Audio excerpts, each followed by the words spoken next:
মানে বেচারা জিদ দেওয়া লাগাই নিছিল, আমি ওই সমিতির টাকা তুলে জিদটা অপারেশন করে নিয়ে আসি।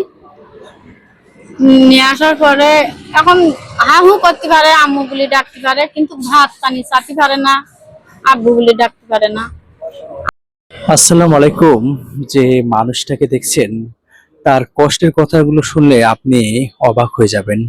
খুব কষ্টের দুঃখে জীবনযাপন করেন। কোলে যে মেয়েটা রয়েছেন, তার নাতনি হয়, বোবা, কথা বলতে পারে না। তার নাতনিকে নিয়েই তার মানসিক চাওয়া পাওয়া 2-5 টাকা, এভাবে সংসার চলেন। তার কিছু কথা আপনারা শুনুন, কষ্টের কথা, জীবনটা কত কঠিন, যেটা বাস্তবতার সাথে না মিশলে বোঝা যায় না। তো আপনার সংসারে কয়জন আছে? আমার সংসারে বাবা আগে ছিল, ছেলে মেয়ে ছিল, আমি এখন তাকে ফেলেছি, আমি গদখালি ভাড়া থাকি এই বাচ্চাটা নিয়ে। মানে বাচ্চাটা জিদ দেওয়া লাগাই নিছিল, আমি ওই সমিতির টাকা তুলে জিদটা অপারেশন করে নিয়ে আসি। নিয়ে আসার পরে এখন হাহু করতে পারে, আম্মু বলে ডাকতে পারে, কিন্তু ভাত পানি চাতে পারে না, আব্বু বলে ডাকতে পারে না। আর একটা কথা, এই কষ্ট করে আমি মাস গেলে আমার 5,000 টাকা কিস্তি দিতে হয়। 5,000 টাকা কিস্তি? হ্যাঁ, মাসের কিস্তি। এবারে এই যে মাস চলে গেছে ও মাসের কিস্তি আমি দিতে পারিনি, এবার এই মাসে 10,000 টাকা দিতে হবে। আমি 3,000 টাকা ম্যানেজ করেছি, সেই 3,000 টাকাটা কেটে চুরি করে গেছে, আমি নিজেই বলতে পারি। হলো কিভাবে? ঘর দরজা খোলা ছিল। তাহলে আপনার এখন মানে 3,000-5,000 টাকা প্রতি মাসে জোয়ার পরে লাগে, খাওয়া হোক আর না হোক। হ্যাঁ, আমার জোগাড় করতে। আর ঘর ভাড়া কত নেয়? ঘর ভাড়া নেয় 500, কারেন্ট বিল এখন 200 ওঠে, 100 ওঠে।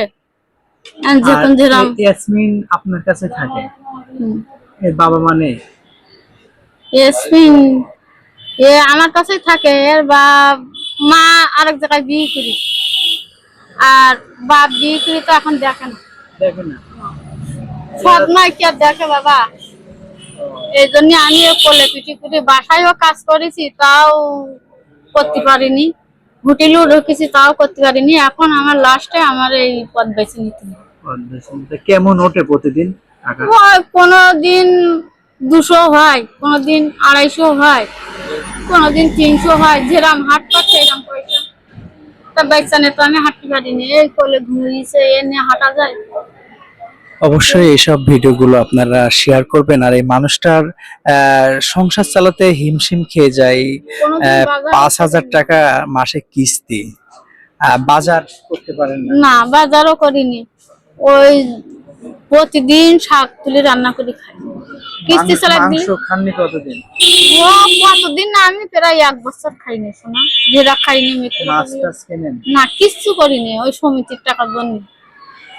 সমিতির টাকা নিয়ে কি করিলেন? সমিতির টাকা নিয়ে জিভটা ছড়াই নিয়ে আইলাম, আর কিছু টাকা ছিল তা আমি রেখে দিয়েছি এর ভবিষ্যতের জন্য। সেই চিন্তা সব নষ্ট করলে তো হবে না, আমি ছাড়া তো আর কেউ নেই, আমি ছাড়া কেউ নেই। এখন এর ভবিষ্যতের বুবা বাচ্চা, আল্লাহ যদি জোয়ান দেয় তাহলে জোয়ান না দেয় তো একটা মানুষ নিলি তো খালি এ নেবে না, তার তো কিছু দেওয়া লাগবে। তো বোবা জেসমিনের জন্য সবাই দোয়া করবেন, আর কিছুটা হলো সাহায্য সহযোগিতা করার চেষ্টা করবেন। এসব মানুষের বেশি চাওয়া পাওয়া না, খুব অল্প চাওয়া পাওয়া। আর এই জেসমিন কথা বলতে পারে না, এর নানির করলে এইভাবেই সে থাকে, নিয়ে বেড়াতে। নানু অসুস্থ, চলতে পারে না, চিকিৎসা করতে পারে না। আর এর কোনো বাসায় কাজে গেলে দেখা যাচ্ছে ও নষ্ট করে, জ্বালাতন করে, সেই হিসেবে ওর নানু অন্য জায়গায় কাজ করতে পারে না। তো সবাই দোয়া করবেন, আর এইসব ভিডিওগুলো একটু শেয়ার করবেন। আপনি যদি সাহায্য করতে না পারে, আরো কিছু মানুষ আছে যারা সাহায্য করতে পারে। তো একটা প্রবাসী কিছু ওটা সাহায্য করেছেন, তো তাদের জন্য দোয়া করবেন। আর এই নানির জন্য দোয়া করবেন, কারণ নানি খুব কষ্টের জীবন, মানে চলতে পারে না। তো এখন কি অবস্থা, শরীরে কি অবস্থা? শরীরে একটা বাচ্চা টানলে কিরম হয়, বল শক্তি থাকে না। তারপর হ্যাঁ, যেটু সময় কোলেক্টর লাগাই দিই সে সময় ছুটি দৌড় মারে, হারাই যায়। ওই মোবাইলে যখন ভিডিও পাঠায় এর আছে। কয়বার হারাইছে? 5 বার হারাই গেছে। বেশি হারাই? বেশি হারাইছে বেনাপোলতে, 2 তারিখ হারাই গেছে, 2বার হারাই গেছে বেনাপোল। তারপর হারাইছে এই গদখালিতে বেঙ্গালি একদিন। আর এমনি ছোট ছাট করে হারাই যায়, ওই খুঁজি খুঁজি বের করতে হয়।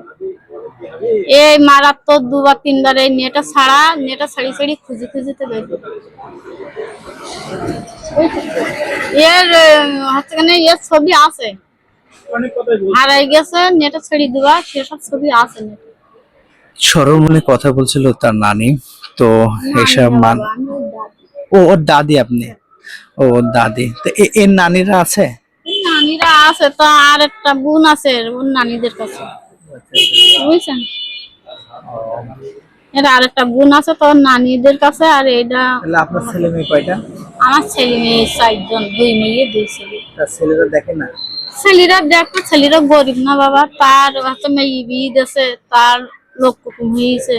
সে ছেলে আমার বলে যে মা তুমি খাও থাকো, তা আমি হিসেব করলাম ও একদিন যদি কাজ হয় তার 10 দিন হয় না। এখন এই বাচ্চাটা একটা জামা কাপড় লাগে, এর সুখ অসুখ আছে, সুখ অসুখ আছে। এখন তার বাচ্চা দেখবে না আমার দেখবে না, এই বাচ্চা দেখবে, এই বাচ্চাটাই নেই আমার সমস্যা। নাই ছেলে, বড় ছেলে বলে মা তুমি আমার যা জোটে তাই খাও, নামাজ কালাম করো।